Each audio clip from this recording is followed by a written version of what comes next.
Welcome to Coach's Corner, everybody. Thanks for watching the show. It's four-wheel drive segment today. Subject is discipline. I'm your host, Coach Tripp. Thanks for watching the show, brought to you by Pensacola Glass. My good buddies on four-wheel drive, the Syracuse defensive lineman in the early 80s, Bill Pendock to my left. Billy boy, what's up? What's up, Paulie?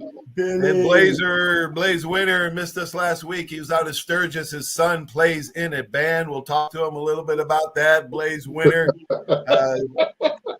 12-year NFL vet and motivational speaker. And guys, thanks for being on the show today. What a great hump day on Wednesday. Good to see you, Paulie. You too, Billy. Blaze, how was Sturgis? Awesome, outstanding. It was life-changing for my son, Cordell Winter.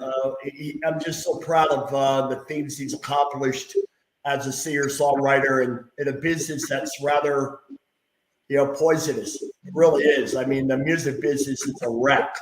And to see him, doing what he has to do to survive it and, have a great conversation with Aaron Lewis, who's a world-class musician, singer-songwriter, and Quiet Riot, who's been on the road for years and still sounds great, and be around those guys and see truly what a professional is. You talk about discipline, what a professional. Some of these people are just about, hey, man, we know how to deliver entertainment to the fans. And that's important. Blazer, is this because this could be his big break? Did they have a lot of songwriters and I guess people in the music business? Were they? Did he catch people's eye? Was that could be his big break? Well, he just had a call from Billy Bob Thornton, his producer, Russell Hobbs. They want to have him part of a documentary with Billy Bob. And if that really is the truth, that might be a defining moment. Is life-changing financially and reaching a broader audience with what he's doing. So yeah, there's good things that come out of this, and this is what he needs: is to be around people that have influence, people that have been there, done that, and that believe in him as a young artist, to see him being disciplined in what he's doing and stay true to himself is it's really been as a father uplifting to watch, but it's also very challenging because there's a lot of evil in music. There's a lot of evil in that environment. There's a lot of troubled human beings that are in the water, a lot more than athletically, because they call their own shots. As athletes, we go through testing, we go through a lot of constant evaluation, but as a musician, you call your own shots, and management sometimes turns the eye away from obvious issues. And for Cordell to be around good people, I mean, Quiet Riot, I mean, there are a lot of good people. You would think, oh man, they've gone through a lot in a negative way. No, they've survived because they've learned to be professional. Aaron Lewis is as true to himself as anybody. Not everybody likes him because he speaks very strongly about America, just like Kid Rock. But Aaron Lewis is a guy who's learned to be, through the years, a classy professional off the stage. And to embrace my son with hours of conversation was, I think, rather noteworthy than just pushing him aside and just, get out of my way, kid. And you know who you're talking to. He wasn't that way. Kid Rock is somewhat that way. But, it's really funny to see how people embrace other people, either as a way to nurture them or a way to feel threatened by them. And there's a Well, you got your rats everywhere, man. You got there's sharks in the water, and there's also champions, and that's who you're talking about. You hope he can be a champion for your son, and mentor him and show him where to go, and where not to go. But that's like Mark. The last thing I'll say about it is, it's kind of like Mark Slaughter. Mark Slaughter has taken Cordell under his wing. He's been loyal to him since he was 14 years old. He's been mentoring him from a distance that, hey, don't do this, do that. And it's really nice to watch true professionals lend a helping hand to, rookies, to people that are on the rise. And he's been rather fortunate to have some, Loretta Lynn.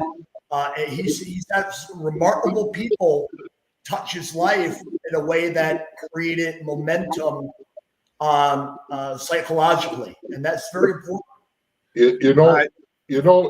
One more thing, Paula, to Blaze, you talk about, especially the country music audience there, the country music people, they're always giving a hand to people coming up. It's not like any other business. You think about, we talk about playing pro football and football, that you don't really have that in that business, not like you have it in the music business. No, you don't have a lot of coaches. You don't have a lot of general managers. You don't have teammates, a lot of teammates to lift you up and show you discipline and show you how to do it. You got to have self-discipline. We're going to talk about that. Let's talk about discipline. What is it? How does it work? Why do you need it? The dictionary defines discipline as training people to obey rules or a code of behavior, using punishment to correct disobedience, training that strengthens, correction, punishment also to maintain order. Think about, Billy, you were in a cop. Think about what our society would be without civil order. Criminals would run rampant. Discipline includes training that strengthens. There's no substitute for hard training, also sometimes known as tough love. Correction. If you're undisciplined, this leads to trouble. As you know, Billy, the bad trouble can land you in a correctional facility. You have to explain to the players what they did wrong, lay out the consequences of their actions. And you got to have discipline, not only in sports, but as we've seen in music and every other aspect of life. When you have self-discipline, others like coaches, teachers, bosses, leaders don't have to discipline you. Many receive advice, but only the wise profit from it. There are leaders on every team, as you guys know, and those leaders have self-discipline. They must be harder on themselves before they can lead others. Maturity, it doesn't come with age. It comes with acceptance of responsibility. Leaders lead by example, and they're mature enough to accept criticism and learn from it. It reminds me of what the great Vince Lombardi said. He said, quote, "A great sin of immaturity is to become angry or hurt at the slightest criticism from others," unquote. A mature person profits from criticism. Coaches have a saying, he's a coachable kid. It's easier on coaches if the team has a bunch of disciplined leaders. All right, let me give you another quote from Vince Lombardi, and then we'll talk about it. Vince Lombardi, of course, is who the Super Bowl trophy is named after. He said, "Discipline is part of the will," unquote. We've all heard of the phrase, the will to win, but it gives it new meaning. Quote, "A disciplined person is the one who follows the will of the one who gives the order." You teach discipline in sports in every aspect, the execution part, the technique part, the mental and physical exercises. All of these activities require discipline. So the majority of the time, the team with the most disciplined player wins, period. All right. Blazer, what do you think about discipline and, and what? My first thought was my sensei that I've spent countless years with, and how he conveyed that completeness was very important to outcome. It wasn't just a body movement. It was a body movement accompanied with the right thought and the right reason. And I always thought that was really beautiful. A body movement accompanied by the right thought and the right reason. Right. And, putting those things together, demanding of yourself that you have a complete circle, a complete thought before you react, before you advance, before you threaten, before you take on somebody else. See, that's the beauty of a sensei with the right mindset. Their discipline is conveyed through every word and every movement because there's a reason beyond the obvious for why they do what they do. It's not just what hurt people, it's only to defend your position. And that was always conveyed by the great coaches I was around also. You know, the George O'Learys, the Bobby Rosses. I mean, these are masters at, hey, man, there's a reason why I'm asking you to do this. And stop questioning it and start to respect the reason so that you understand that there's been a lot of preparation put into this. It's not just, hey, do this because I said so. It's conveying a position of authority that you can't help but respect when you're being coached by a great coach. And I'm forever blessed. Yeah, Billy, you have to respect the will of the one who gives the order, he said. That is discipline if you can do that. Billy, you were a cop for many years. You're a retired police officer. Talk about the discipline in your life and the lack of discipline when you had to arrest hundreds of guys. You know, Paulie, discipline, and to Blaze's point, and everything. For me, it goes. I think a lot of it goes back to your upbringing in the beginning. Okay, let's.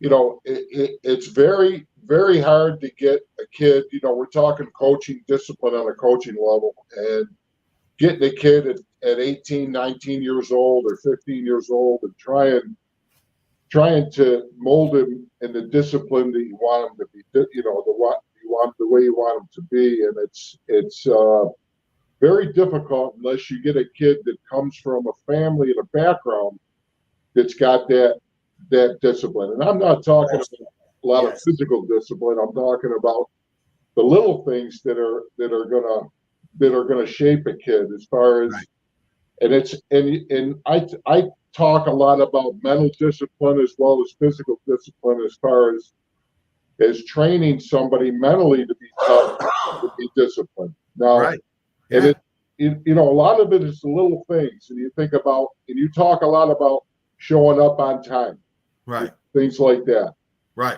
not asking what, why, or where.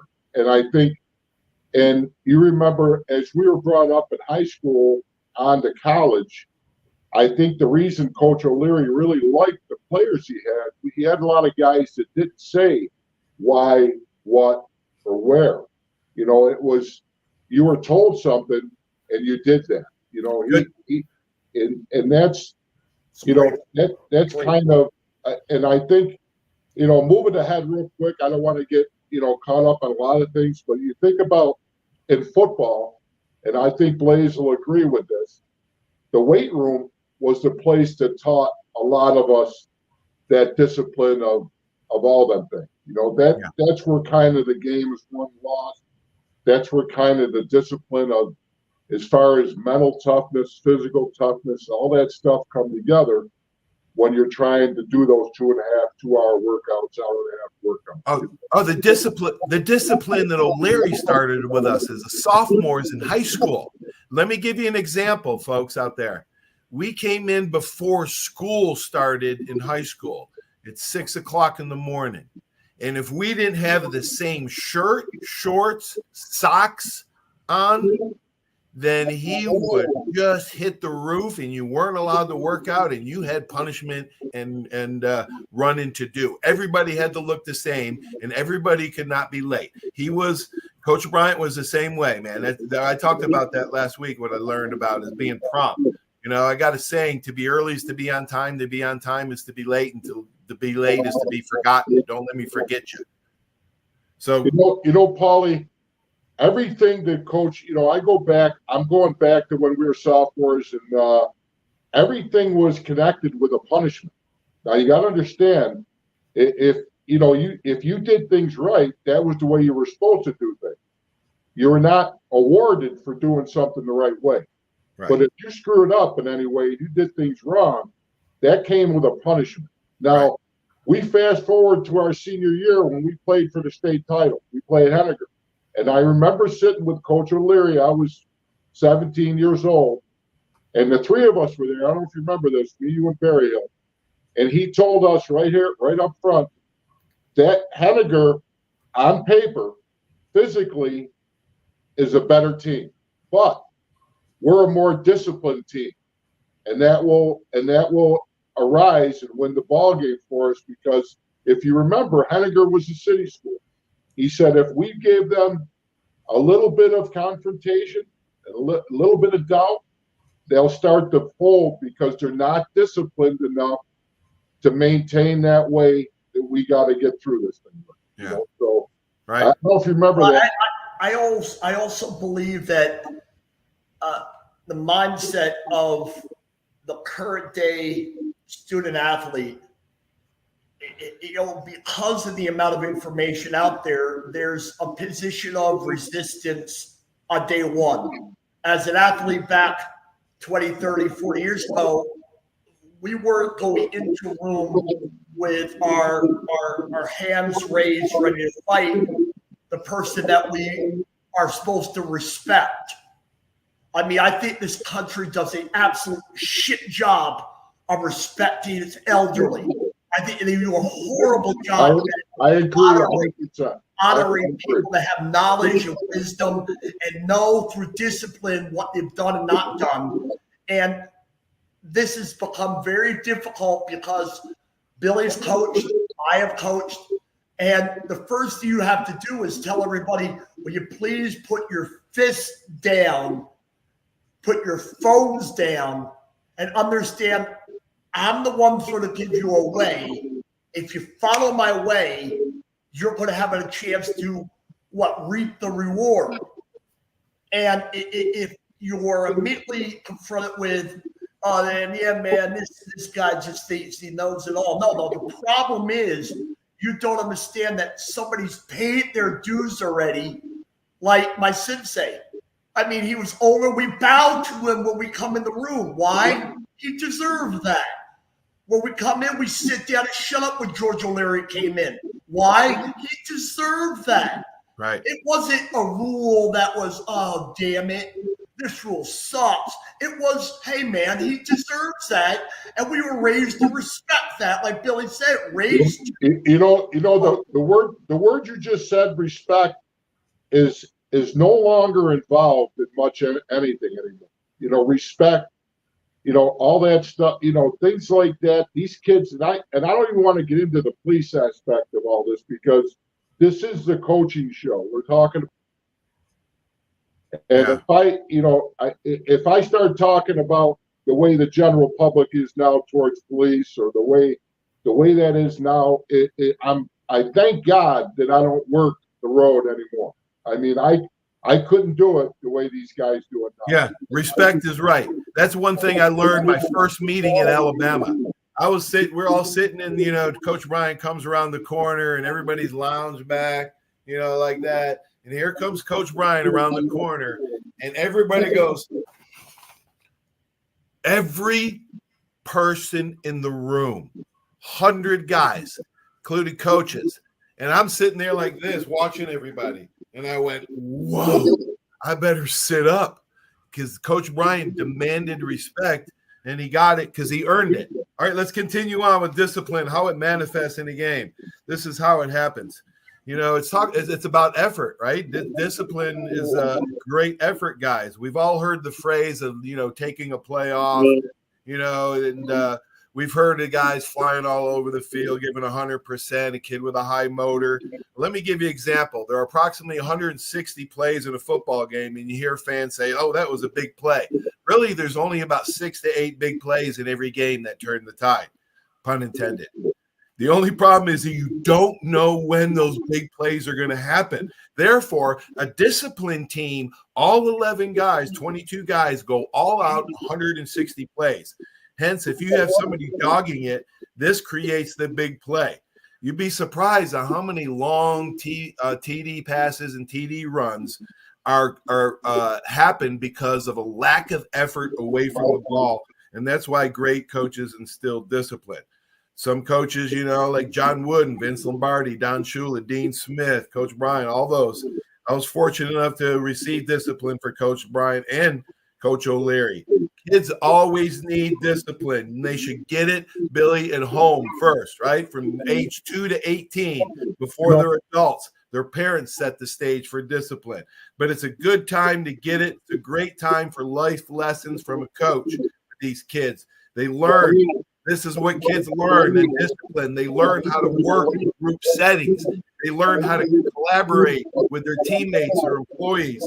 They're communicating. They're working through problems. They learn how to encourage others and succeed and pick each other up metaphorically and literally. That's exactly what happens when these kids graduate and 98% of them go on to work for a company one day. That's what they learn.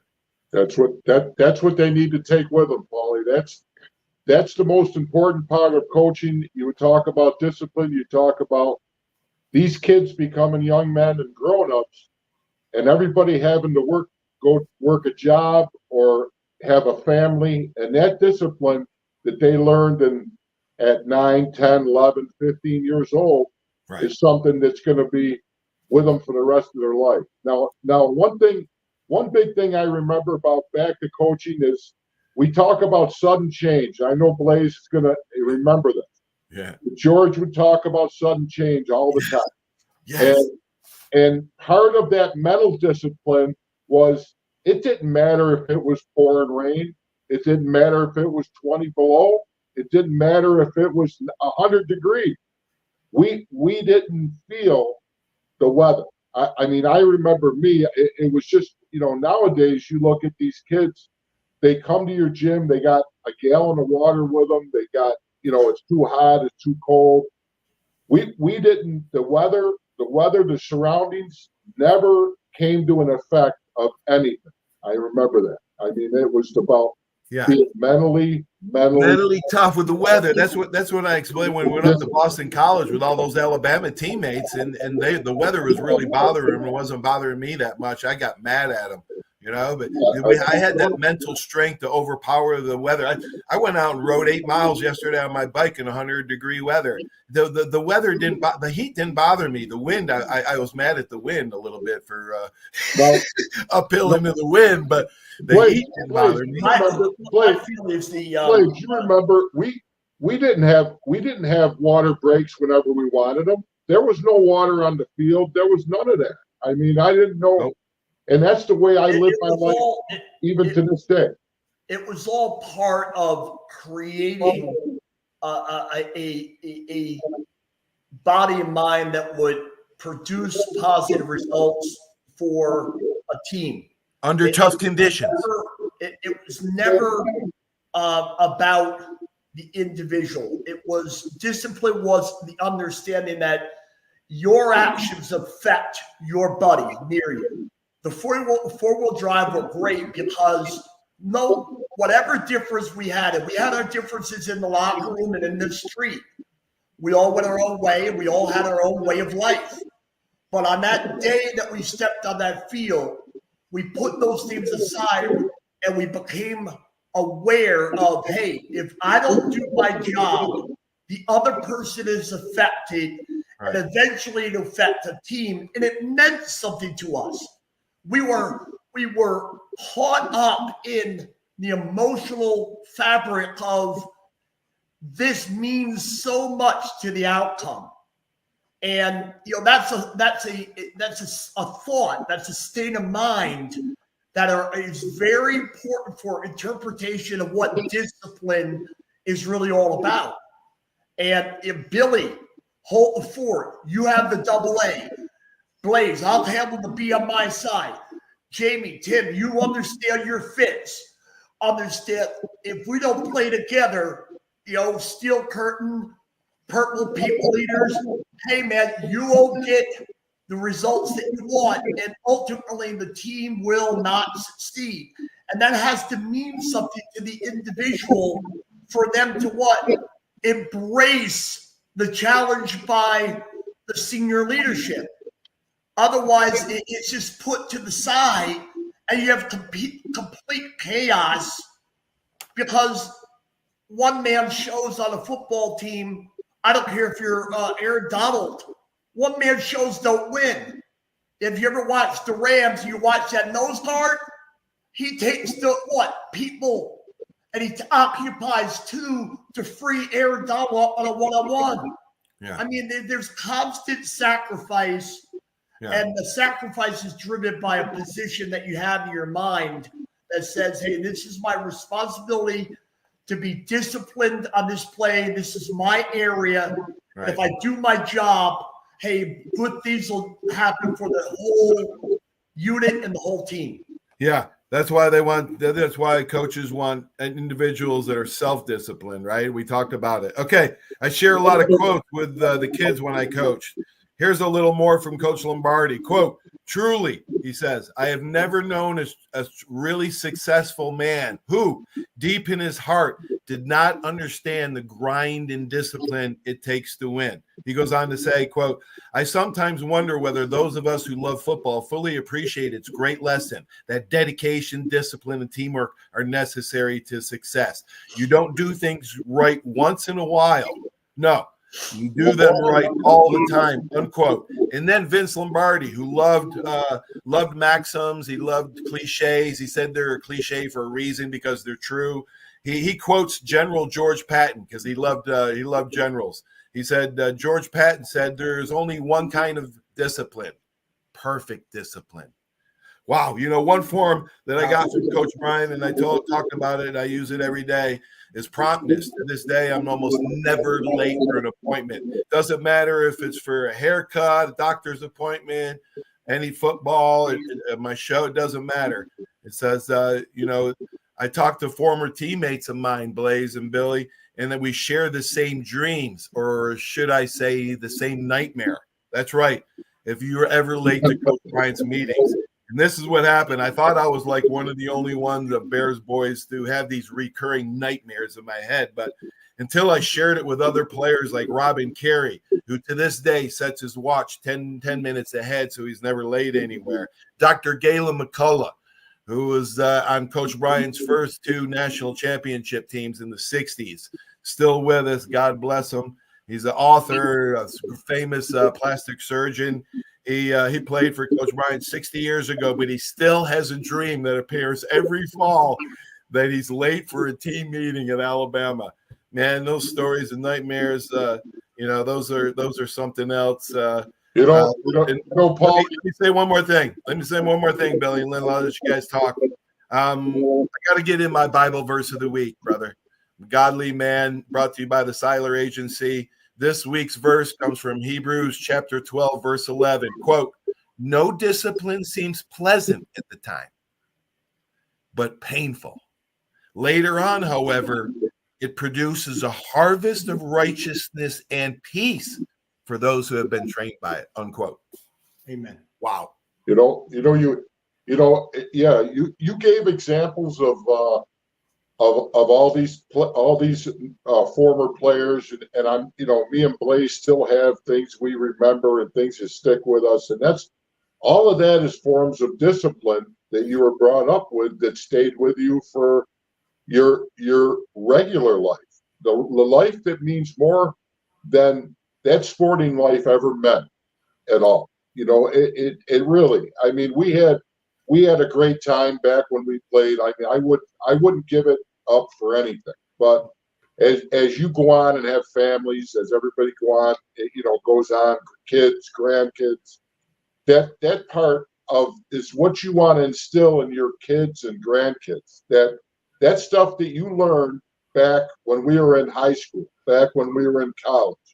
We were very, very fortunate to have the coaches that we have. And I'm going to tell you right now, I will tell you, number one, I say it in all the places I speak at, all the people I talk to, I was very, very lucky to have Coach O'Leary and Coach Jensen in my life. Two guys that you will never have again. You will never find these guys maybe 1 in 100,000. You know, Let me go off of that with the thought that's been in my mind for the last minute or two. When you're around a great leader who instills the want to be disciplined, the want to do it right, what you see is a leader, a coach that never compromises that position because he truly believes in it, even though it would be easy to say, all right, you could do this on that play, and compromise for the whole other parts of all the other pieces of the puzzle. I mean, O'Leary never gave us a way out. He never put himself in a position that we would see, oh man, you're a cheater. You're a cheater, man. You're cheating the things that you're trying to tell us because you're like Joey over here, or you're like Billy over there. Yeah. He could care less if it was Jamie or Timmy. It was going to be done the right way. Right. And when you see the current day coaches, and all you have to do is watch on the field, and you see them compromise for the sake of, well, he's a great player. I want to make sure I keep him happy. Right. He's destroying the rest of the team's ability to follow any leadership. Right. Because we're all doubting his motives. Good point. Go ahead, Billy. Good point, Blaze. I'll tell you, you know, these guys, and I've had a lot of coaches. Blaze has had too. We all had a lot of coaches in our past. And where are all the great coaches going to come from going forward? Where is the great disciplinarians going to come from? Because society is not telling our youth to be disciplined anymore. Look at the NIL system. And I don't want to get into all this, but you're telling a kid it's okay to play at Syracuse this year. Let's say, screw it. Next year, I'm going to go to Florida State because they're giving me $1.2 million. The next year, I'm going to come back to Syracuse. What are you telling these kids? Right. You're telling them it's okay. There's no handshake, and I'll see you in 4 years. I don't know when Blaze signed. When I signed, I shook a coach's hand, and I devoted 4 years to that coach, even though it was a 1-year renewable. I gave him my word that I was going to be there. There is no integrity anymore. So how can there be discipline of these kids anymore? And you know what you hear? You know what you hear, Billy and Trip? You know what you hear? You hear, well, you know, from a coach. Oh, well, that's the way it is. Yeah. And you hear this motherfucking tap out. Like you're in a ring and they're about to snap your arm, and you're like, all right, I'm out of here. I'm going to tap out. I'm tapping out. I mean, we are as weak as ever in our ability to train our youth to survive the right way, because we, as leaders, have decided, you know what, I'm tapping out. But, hey, compromising. I got a daughter and son-in-law, both in the Marine Corps. And I talk to them all the time. They're lifetime Marines.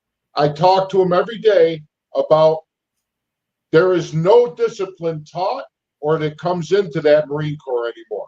Wow. If we ever have a hand-to-hand combat anymore with the kids we have or the young adults we have, God forbid what's going to happen to our country.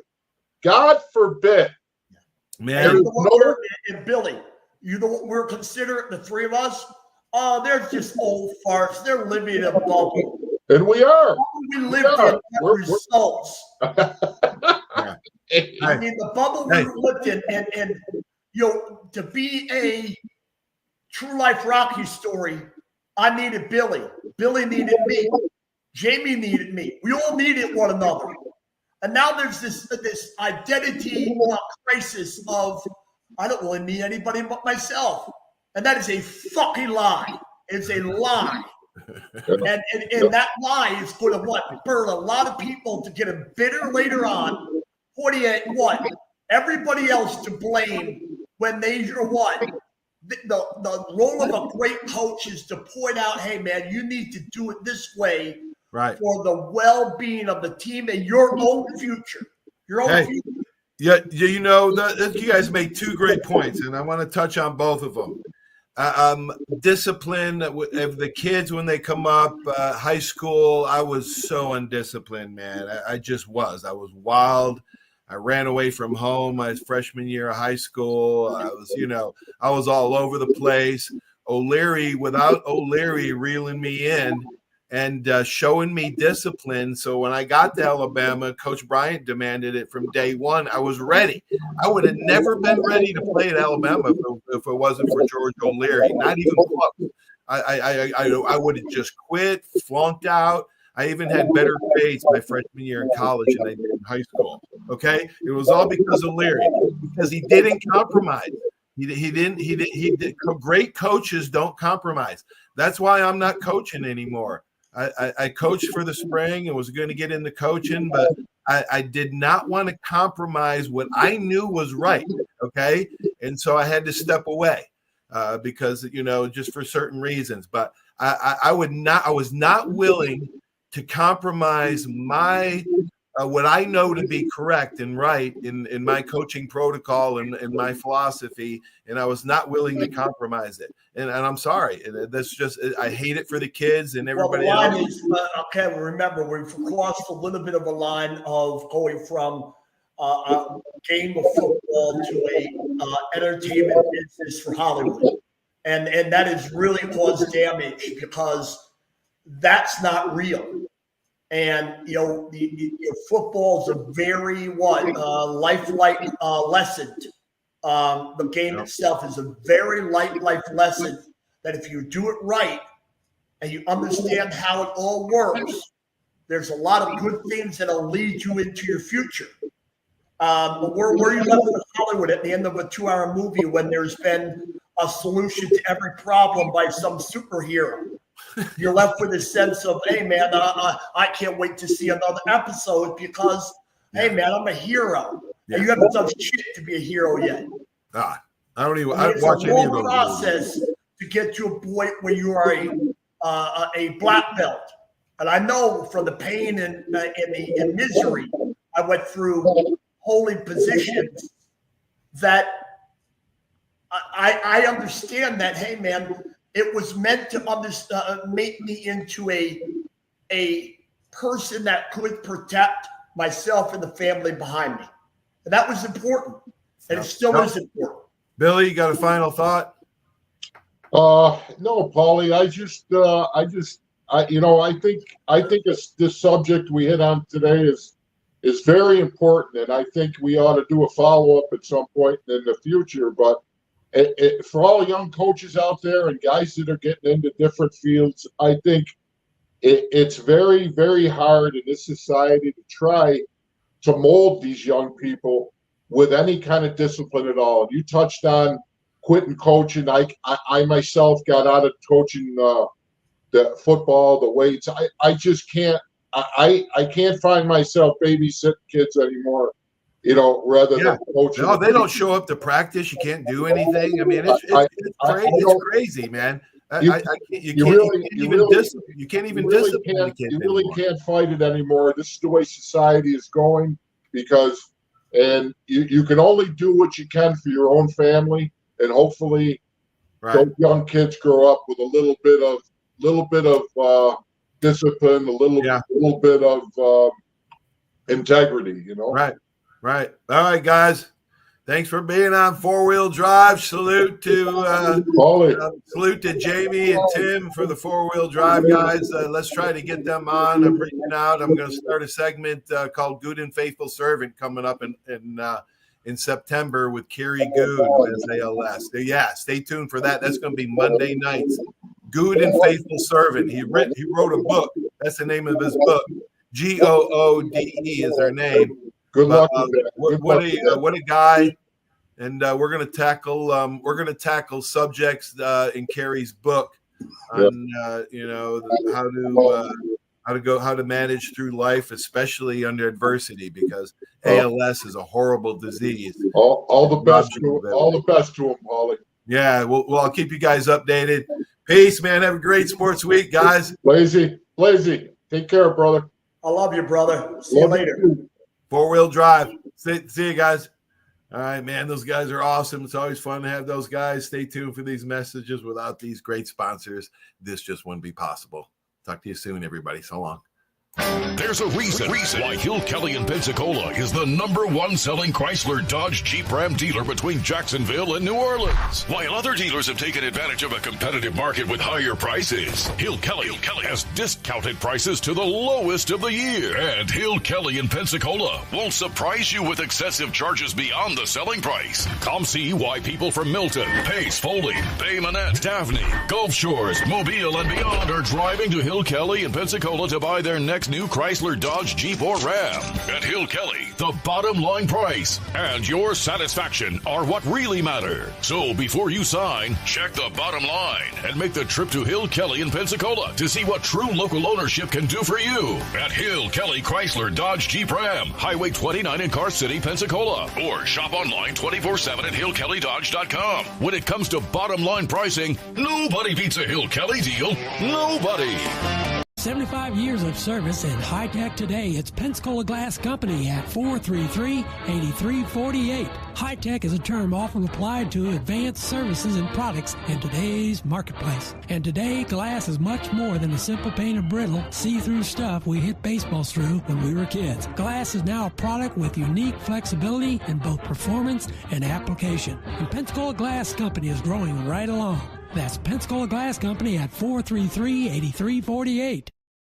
Are you riding around in a filthy vehicle? Dirty car no more. Visit Ronnie's Car Wash today to get it shining in no time. They have 3 convenient locations with another coming soon. The unlimited monthly wash packages start as low as $14.95 per month with free vacuums, multi-purpose spray and towels. Visit them in Gulf Breeze, Navarre, Fort Walton, and soon Crestview. Don't wait, wash today. Be sure to see Ronnie's Car Wash on Facebook to see the latest specials and discounts. You'll be riding and shining in no time.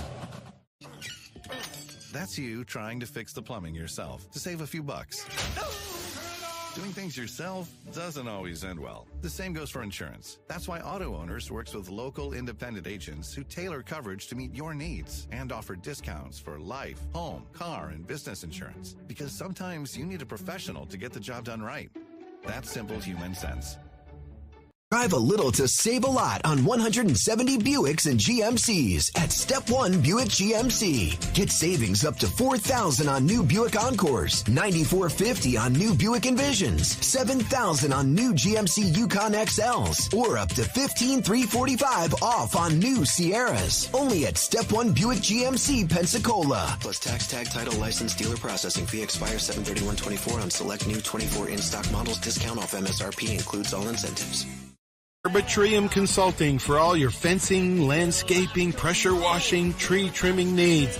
Call 850-483-0350 for your free estimates. Serving Pensacola, Gulf Breeze, Navarre, Fort Walton, Destin, Perdido, Gulf Shores, Foley, and the entire Gulf Coast. Arbitrium Consulting is owner-operated, fully licensed and insured.